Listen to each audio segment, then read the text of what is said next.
you got to bear in mind that when these ice was melting and creating these meltwater spikes, you got to bear in mind that you didn't just have ice melting and flowing over the ground or off the ice sheets into the ocean. You also had a very large transference of water and moisture through the atmosphere.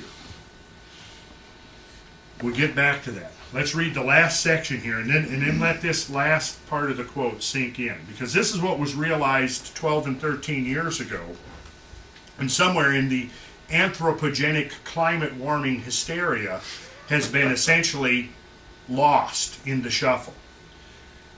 We'll go on here, they're talking about this massive spike of warming. At the end of the Younger-Dryas, that would have been the 11,600 years ago, the end of the Younger-Dryas, the climate jumped back toward the relative warmth of the past 10,000 years, and that last leap out of the Ice Age was a humdinger. Most of the increase occurred in a single year. Now, there is no terrestrial mechanism remotely capable of triggering a shift like that one. And that's why mainstream has not yet begun to figure it out. The well-preserved ice records of GISP-2 and GRIP are also making it clear that this abrupt shift from cold to warm was virtually a replay of something that had happened many times before, during the Ice Age itself. So it wasn't totally anomalous. This is something that's been ongoing in the history of the Earth. So we won't get into what was going on in South America, although that's very interesting and important stuff. We will look very closely, very briefly, at dating the extinction of the Australian Pleistocene megafauna has been a particular problem. Fieldwork over the last 10 years has encouraged two opinions: that either the time of major extinctions was before humans arrived or it was soon after. Radiocarbon dates from the Willandra lakes of southern New South Wales demonstrate the presence of humans in Australia more than 33,000 years ago.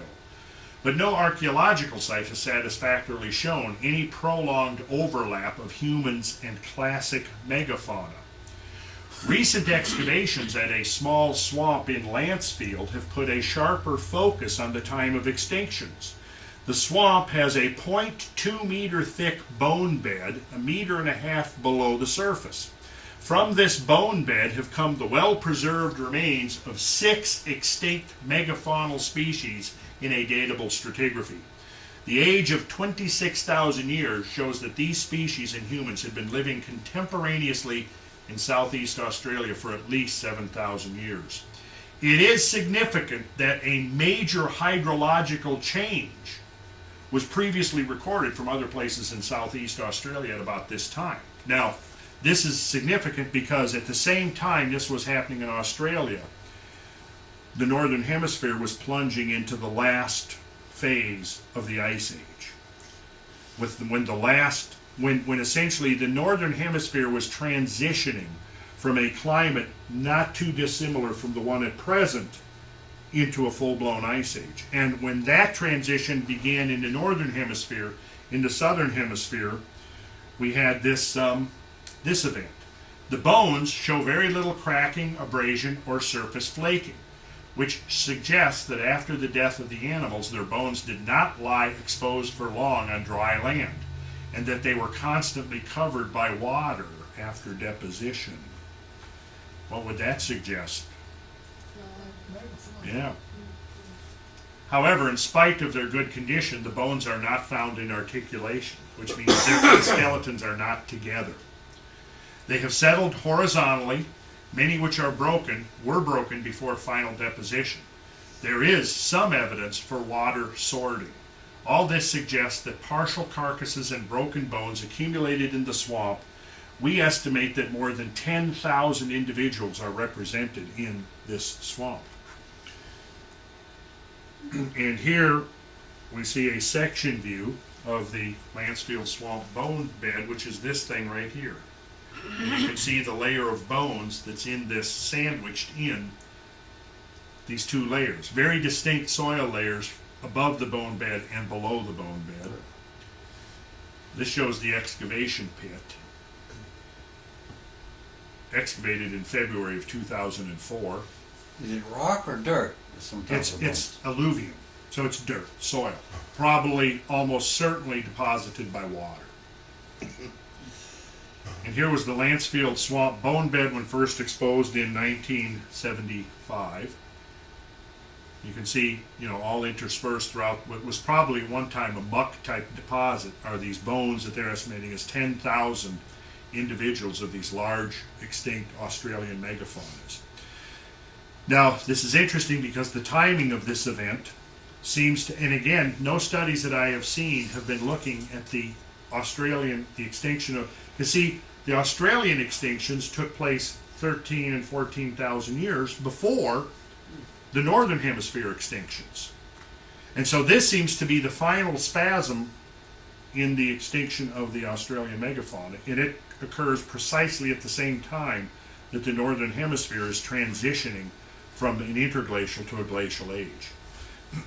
So I believe that we should be looking for a connecting phenomena there. So what kind of animals did they have down there?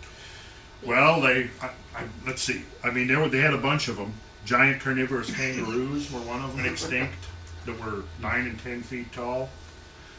There was quite a few. A lot of large, like marsupial lions that went extinct was marsupial lions. And here you can see kind of what a bone bed looks like. That is a bone bed. And bone beds similar to this have been found all over North America with extinct, Pleistocene mammals in it. So this is a lot of information that basically goes to show this major climate change at 26,000 years ago. And so I've collected a whole lot of this together. And basically it refutes the old model that the Ice Age was a long unbroken thing that lasted 100 to 150,000 years. It couldn't have lasted 150,000 years if there were forests growing all across Canada and in the region of Hudson Bay 30,000 years ago. It clearly indicates there were no ice caps there, because you don't have forests growing when there's ice caps. So, now you know about Heinrich Events, and you've seen the timing showing that Heinrich Events were, unbeknownst to science, because I've never seen any scientific report suggesting that there was any connection between the ancient model of the Great Year and its timing with the timing of these climatic catastrophes. It seems to just fit perfectly every 13,000 years. Okay, this graph is a proxy graph. What they've done is they've taken about 8 or 9 different types of temperature curves derived from multiple different sources of evidence and have essentially averaged them. And this is 12,000 years ago, and this is the present, and this is represents the average of them. And this is showing the climate coming up out of the Ice Age and warming. And this dashed line across here is the baseline, which is suggesting that that's the average warmth since the Ice Age ended. So what you can see is right here is what's known as the climatic optimum. This was that age of Cancer and age of Gemini. After the age of Leo was followed the age of Cancer. After Cancer came the age of Gemini, about 4,000 years. And that was the climatic optimum when the global temperature was 2 to 3 degrees warmer than now. Warmer than now. And it may have been that time, let's see if I have this here, it may have been that time when, let's see, there's evidence of sea level being much higher than it is now. And that's not here. I wanted to mention something that I saw on TV in Germany. Yeah. You talked before about England having grapes and wine cultures. Well, they're just talking in Germany about that now, the northern part, like where Hamburg is, that they can, starting now to cultivate grapes there, and they're going to have wine there. Oh. Well, the thing is, okay, let's assume for a minute that human beings are having a discernible effect on the climate. However, even if we grant that, we still can't get away from the fact that all the climate change records that we have suggest that the climate has changed over and over and over again, far greater magnitudes than anything we've experienced in historic times. And of course, it's done it without any help from humans. Now, to me, if we're going to have a rational discussion about climate change, we can't just suddenly drop all of the other possibilities regarding what could cause climate change, from changes in solar output to volcanoes, to changes in ocean circulation, to changes in the amount of cosmic dust, etc., etc., etc. And suddenly we just forget all of that and focus exclusively on the role of human beings. To me, what that might be equivalent of, when I start hearing some of the climate change, the greenhousers, the greenhouse warmers, I get this picture of them jumping up on a chair, shrieking hysterically at a mouse running by. Meanwhile, sitting behind him in the corner is the 800-pound gorilla ready to throttle him. And the 800-pound gorilla is natural climate change that nobody is concerned with, it seems, at this point.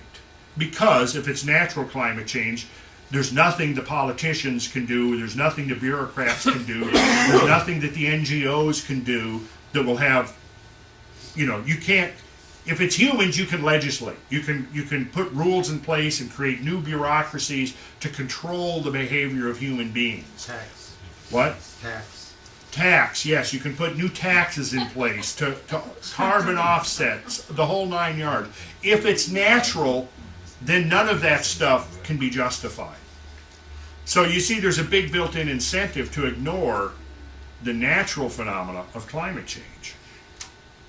But look at this graph right here. Look at where we are now. Now, I didn't see Al Gore showing this graph. Because look, here's where we are now. Now, if you look at this graph, would you conclude from this graph that it is now the warmest it's ever been for millions of years? I've heard the greenhousers saying this. It's warmer now than it's been for millions of years. He's got a different graph where he needs an elevator to go up on. Yeah. Right. Well, I'm familiar with that graph that he showed. And the graph is known as the hockey stick graph. And that has been completely discredited in independent studies. They basically put data in and showed that no matter what the data that they put in, with the parameters they use, no matter what data they put in, it put out a hockey stick.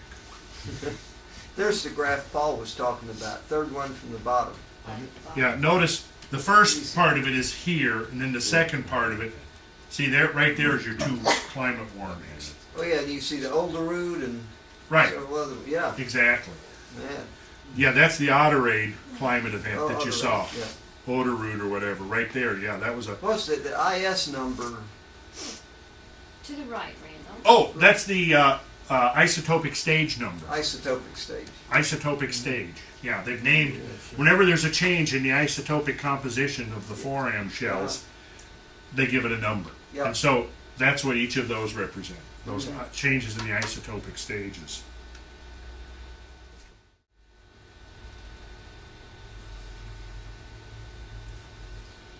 So if you go in and you start reading about the history of climate, this is one of the most exhaustive studies ever done on climate change during historical times. From 1300 onwards, in the course of the changes which ushered in the Little Ice Age, the climate became notably erratic and underwent a number of sharp variations from decade to decade as well as from year to year. The variability and the occurrence of extreme seasons of various kinds must have borne heavily on the primitive agricultural economies then existing, and it is clear that the severe effects on the health of people and animals and in diseases affecting the crops. Now this is from a climate cooling. The most fearsome episodes of the times in these regards were the visitations of the Great Plague, the Black Death, as well as occurrences of sheer starvation and of ergotism, a disease, also known as St. Anthony's fire, contracted from bread made with flour, affected by the ergot blight of blackened grain in damp harvests. This was one of the consequences of the global cooling. The warm climate of the 12th and 13th centuries in Europe can to some extent be traced back to the 10th century, when there seem to have been great droughts, which have also left their mark in the long tree ring series of oaks in central and western Germany. At that time also, farm settlements were spreading up to 200 meters higher than before on the hill country in Norway, and doubtless elsewhere in northern Europe.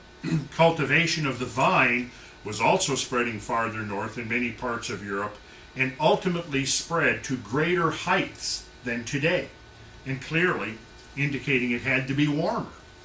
In the 13th century, and probably right from AD 1000, wheat was grown as far north as 64 degrees north in Norway. Cultivation spread by the 1280s to heights up to 320 meters above sea level in northern England, near the Scottish border, actually to 425 meters in southeast Scotland. The same century has been described as the Golden Age in the history of Scotland. The Golden Age in the history of Scotland was a period of global warming warmer than now. So, here one of the points I'm trying to make is that if you're trying to create scenarios for purposes of propaganda, yes, any change is going to affect some groups detrimentally and others beneficially. Now, the same, of course, is going to be true now. As the climate changes, some people are going to be affected detrimentally. To those in Iceland and Scandinavia and Northern Europe and Canada, Siberia, it's not going to be seen as a bad thing. So, it all depends on your perspective. In Europe, the first signs of serious climatic disturbance came with a number of great windstorms and sea floods over the low-lying coasts.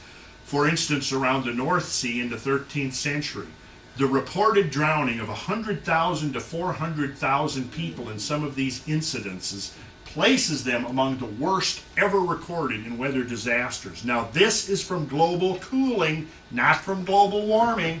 What we're seeing is exactly what they're predicting is supposed to happen from global warming happened from global cooling. The advance of agriculture and the northward and upward spread of vineyards on the hills of Europe seems to have ceased about 1300 to 1310.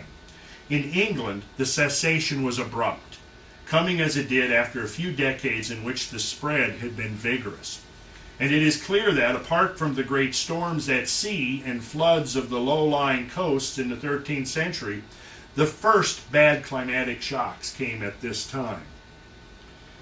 And you can see as the cooling set in, the number of storms that increased. So, there's evidence that, that there was a tremendous increase in storminess along with the global cooling. Of the period from 1693 to 1700, which would have been in the depths of the Little Ice Age, in Scotland, there are many dire accounts from parish records in the old statistical account. In the upland parishes of Scotland, it was reported that 1/3 of the people died in those years. Many were buried in mass graves, and whole villages disappeared. These experiences, bitterly described at the time in old Scottish Parliament, probably made the union of Scotland with England, which took effect in 1707, inevitable. In Iceland, parish records report that whole farms disappeared under the increasing glaciers and ice sheets at this time. And at various times between about 1600 and 1850, key year, there was great alarm among the villages and farm communities in the Alps and in Norway over the advancing glaciers.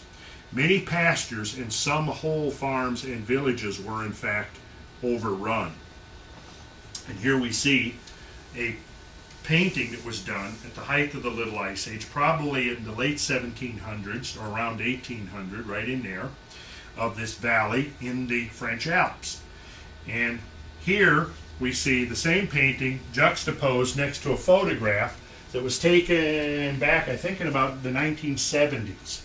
And basically what you see here is that the arrows, you can actually see on the rock here where the glaciers were a century and a half earlier.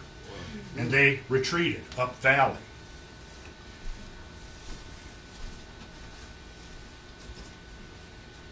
And here is in Norway. Here you can see the moraine that shows the extent of the Little Ice Age glaciers and how much they have retreated since the climate began warming out of the Little Ice Age from about 1850 to 1950, right in there.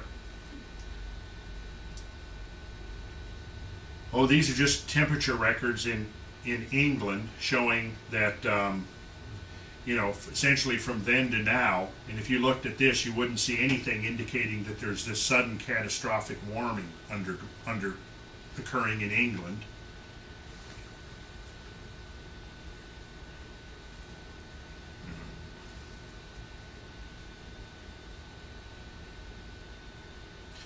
Okay, here. This is from Hubert H. Lamb, who's basically they've tried to discredit him and several of the other basically founders of climate science, because what they said is not consistent with this idea that humans are the sole cause. Climate changes, this is written way back in 1963, climate changes during the last 5,000 or 6,000 years appear at some times to have allowed sufficient vegetation for primitive men and animals to travel across what are now deserts in North Africa, Central Asia, northern Mexico, southwestern United States of America, and at other times to have cut off these routes of trade and migration. Within the last 1,000 years, various categories of evidence suggest that there was at first little permanent ice on the Arctic seas, and later such a great extension of this ice that grain growing was for centuries impossible in Iceland, and the total evacuation of that country was considered. At the same time, the cod fishery almost disappeared, even from the Faroe Islands. In the worst decades, Scotland, as well as parts of Scandinavian Iceland, experienced famine. Upland farms and villages in England and Germany may have been partly abandoned for this reason.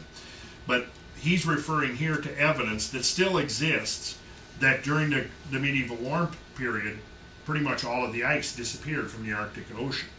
So if you hear the Algorites saying that the disappearance of the Arctic ice pack is some unprecedented event, once again you'll be able to say no. Solid and tangible scientific evidence exists to show that the ice pack has actually disappeared multiple times in the past. Now, you asked about the dating. Here's the Little Ice Age. Cold climate was very marked between AD 1430 and AD 1850. So when you begin actually looking at the timing of these climate transitions from, see here, at least 4 climatic epochs since the last ice age seem likely to repay more study by meteorologists than they have so far received.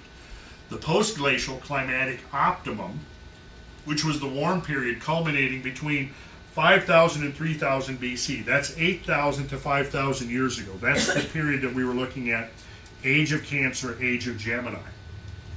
A colder climatic epoch of the early Iron Age, culminating between 900 and 450 BC, the secondary climatic optimum in the early Middle Ages, broadly around AD 1000 to 1200 or rather longer, and then the Little Ice Age. Now, when one begins looking at the timing of these transitions, it seems obvious to me that what we have actually seen in the last century and a half is basically the ongoing termination of the Little Ice Age. By soon after 4000 BC, the world sea level had risen to about its present level, or possibly a few meters above, because of rather higher ocean temperatures than now. Notice, 1 degree centigrade, higher, get this in your head, higher ocean temperatures than now, up to several degrees warmer in the Arctic. The Arctic Ocean, with much open water, was probably ice-free, at least in the summer. So yeah, there's a lot of this evidence that suggests the nature of these climate changes and how they have affected humanity ongoing, and they've been going on essentially by themselves. Here, talking about the medieval warm period. In Central Europe, the snow line was 300 meters above the present level. Think about that, 300 meters, that's 1,000 feet. So where you have the snow line now, during the warm period, you'd had to have gone 1,000 feet higher before you had permanent snow cover. The evidence, archaeological and zoological, is especially convincing as regards the early part of this period. Antarctica also experienced a warm period after the main ice age. In the Wolfat Mountains near 72 degrees south, temperatures were so many degrees higher than now that there were considerable streams of water, running water, and fluvial erosion on the landscape. Between 600 and 1,890 meters above sea level, lakes were formed, which have subsequently frozen solid and remained as fossils. So here is, again, the evidence is abundant out there that Antarctica has undergone periods of extreme warming and melting, and probably disgorging of tremendous icebergs and so forth. So once again, if there's any point to be derived from all of this, is that in all of the climate warming discussions you're hearing on mainstream media now, none of this scientific evidence is being addressed. And yet this is crucial stuff. And we'll go through here. You'll be able to see here some of these images showing the Grindelwald Glacier between, this is in Europe, in the European Alps, between about 1775 to 1780. Here's a case we have a glacier coming down, about to swallow up this little village. And then here's a photograph taken in 1966 of the same village, and all of this down here is moraine, and the glacier is completely receded up, back up here into the high mountains. So it did that between 1780 and 1966. And then the Argentière Glacier coming down out of the mountains, again about to overrun a village here on the valley floor. And here's a photograph taken in 1966 showing that where that glacier was, it's now all forests. So this glacier receded before human beings were affecting the climate with CO2. And it has continued receding pretty much at a smooth curve from 1850 to now. But even though it started receding with all the rest of these glaciers from about 1850 on, the sole cause of the shrinking of the glaciers is attributed to human beings. Here's the same glacier from an engraving about 1850.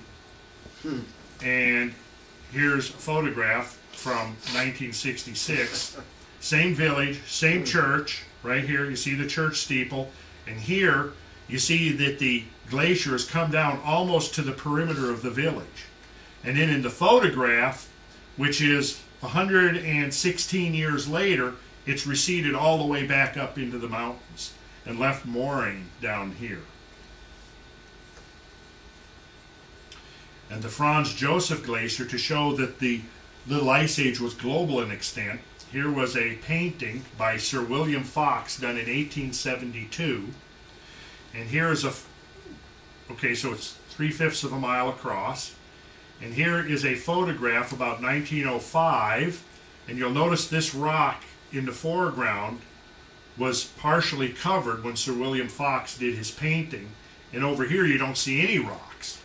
But here they are being revealed as the ice is receding. Now in 1905, there was no human CO2 contribution to the atmosphere. But the glacier had gone from this to this, obviously without any help from man. And then we see in 1940, it's receded way back up. And here's those same rocks, and in the foreground is a nice little lake. So it's really not until after about 1940 that the human CO2 contribution even becomes measurable. So you can see that these glaciers have been in retreat, decades before the human contribution of CO2 to the atmosphere.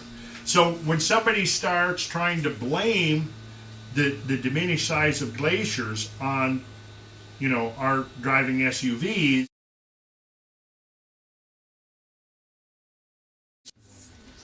Madagascar. Or Baja or something. Oh. Those are chevrons. chevrons, very Yep. good, Jerry. And what we see here is map of the Indian Ocean, and right there is where the Burkle Crater was found. And, How big was it? pardon? How big was it? The crater? The crater is 12 miles in diameter. Its depth is 12,500 feet down. And What's the depth of the water?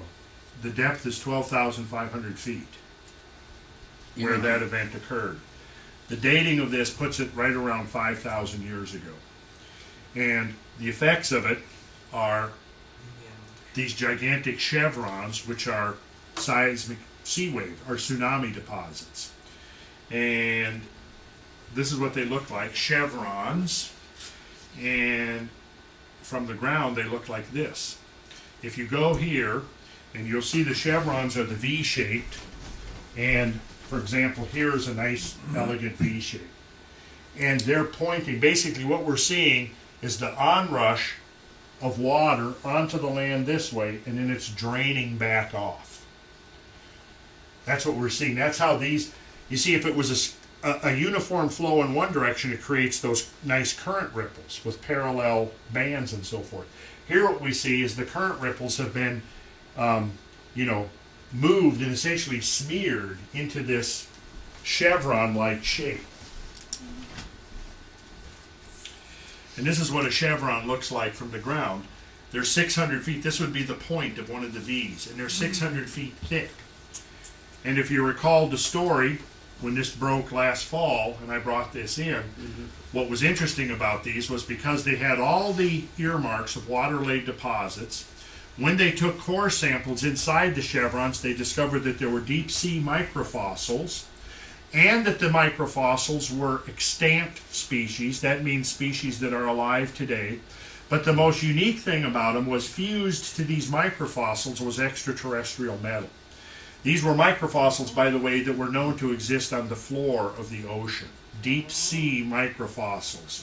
So here they have these giant chevron water-shaped deposits with deep-sea microfossils, and fused with those microfossils are the extraterrestrial metals that is the sure indicator of something extraterrestrial. Where are these chevrons? These chevrons are found along the coast of Madagascar, right there. Right. So what they did was they said, well, could a earthquake have produced a tsunami with a minimum run-up height of 600 feet? The thickness of the chevrons is an indication of the minimum height of the tsunami wave as it hit land. So the chevrons are 600 feet thick. That means that the wave was probably even several hundred feet higher than that when it hit land, when it made landfall. So they thought, well, it's most likely then that such a wave should have registered itself over on the west coast of Australia.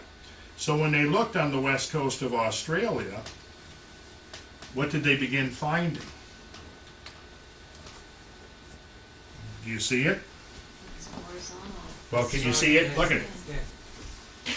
Here it is. All the stuff, when the wave hit, you can see the stuff that was just splooged. That's the scientific term. The stuff was in the wave, or the Yeah, wave? the stuff was in the wave. This is a And backwash. of course- treated. Yeah, and then of course once it hit land, it probably... All we got to do is remember the video footage of the great tsunami from a couple of years ago. Yeah. You remember how the wave came in and just kept moving like a river, moving inland and upstream, and how much stuff it carried with it. And then when it flowed back out, it just dropped a lot of this stuff. Sediment and trash and trees and corpses and everything just in heaps and piles. But there's a closer up view of it, and you can see pretty clearly what you're looking at is giant sea wave deposits that hit land probably moving 100 miles an hour and were somewhere between 600 and 1,000 feet high when they hit. Did India get some too?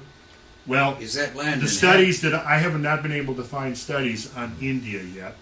Okay, so there's India. The wave, of course, would have radiated outwards from this impact point, and waves would have moved this way up here. So if anything, it wouldn't have hit India broadside. It would have been deflected off this point. Now, it would seem like studies on that island. What's that island right there? Shalom. Is that Sri Lanka? Yeah. Okay, so maybe studies of Sri Lanka would be worth doing. Maybe studies up in here, but, well, we're getting to that. Here's the thing. This is research that any person in this room can do by going to Google Earth and pick the coastline of South Africa there. Start going over with Google Earth, or what's the other one? Virtual Earth. Yeah.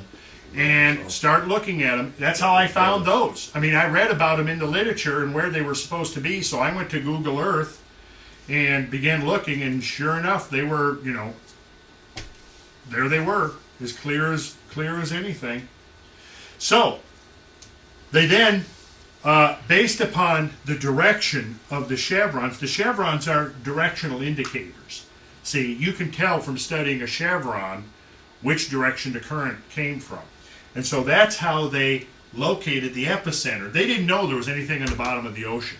But what they did was, by studying the deposits on Australia and Madagascar, showing that they seemed to emanate from a point in the Indian Ocean, they went there and they began doing studies of the ocean floor, and right at that spot they found the 12-mile hole in the bottom of the floor. And the dating of the sediments in the chevrons was dated at around 5 and less than 6,000 years ago. How deep was the crater in the ocean floor? Well, it's filled with sediment because most likely, as it penetrated the ocean, it would have created a transient cavity that would have expanded outwards, hit the ocean bottom, gouged the floor, and then as the water rushed back in, it brings all of this stuff back in. So, to my knowledge, at this point, not enough studies have been done to determine the real depth of the crater, because it's almost certainly filled up to a large extent with backwash sediment. It wasn't filled up to the point that they weren't sure. They knew it was a crater. Pretty much. I mean, the circularity of it and everything is totally consistent, and an upraised rim and everything is totally consistent. What year was it discovered? About within the last 2 years. Okay, so Well, I remember that being 18 miles wide. Yeah, 17 and a half. I thought it was Was it 18 12? kilometers. Oh, is that what it is? I think it was 18 kilometers. Okay. 12. Okay, But I mean, maybe a that's what it was. 12, I mean, good Lord. I mean, do you know what a 12-mile crater event would do? What that would imply for if it happened now? A big splash. And that's at the bottom. That's That wide of a crater that deep down. Yeah, that deep down. Yeah. That deep down. That's the big thing. Not like a cushion of the water. Well, then that gets us to something else. I'm going to show you this briefly. Notice the similarity between that and this. Oh, yeah. Where are these? Malagasy? No. Looks like I took that photograph Oh. in last August. Oh, When me and Brad, that's southern Washington. And basically what you have is formations that are very similar. Oh, Now this was where you essentially had a tsunami passing over the land. what part of Washington was you near? Is this over? This is out in the Cheney-Palouse. Oh, This it is was that far- Cheney-Palouse scabland. South This of is a Cheney. scabland Okay, it tract was right that far here. inland. Yeah. Yeah. Mhm. No, this is something that, we've never seen something like this, obviously, in real life. Or, humans probably did 5,000 years ago. And I intended to bring it tonight, but I wasn't able to get my fingers on it. Remember the Holocene working group? We talked about it yeah. last fall when I introduced this, when this stuff first came out. Somebody within the Holocene working group has been working on this, and they have concluded that when this event happened, perhaps up to 80% of the global population of that time died as a result of this event. Now here's the report from the International Tsunami Expedition to Madagascar, August 28th through September 1st, 2006. So this was where it first started coming out, I guess was shortly after that. We have found evidence for large tsunami run-ups at 4 sites. The second one that they're talking about at Fenimbozi, that's the one we just saw. Yeah, each of the chevrons represents lateral transport of sediment over many kilometers. up to 45 kilometers inland at Ampalaza. The chevrons, if contemporaneous, represent the highest tsunami run-ups ever observed over a broad region. Now I'm going to go to an article that was written by a geologist back around the turn of the century who had been analyzing the story of Noah's flood and the story of Utnapishtim's flood, which was in the Sumerian and Assyrian accounts. And as a result of studying those, he came to some interesting conclusions.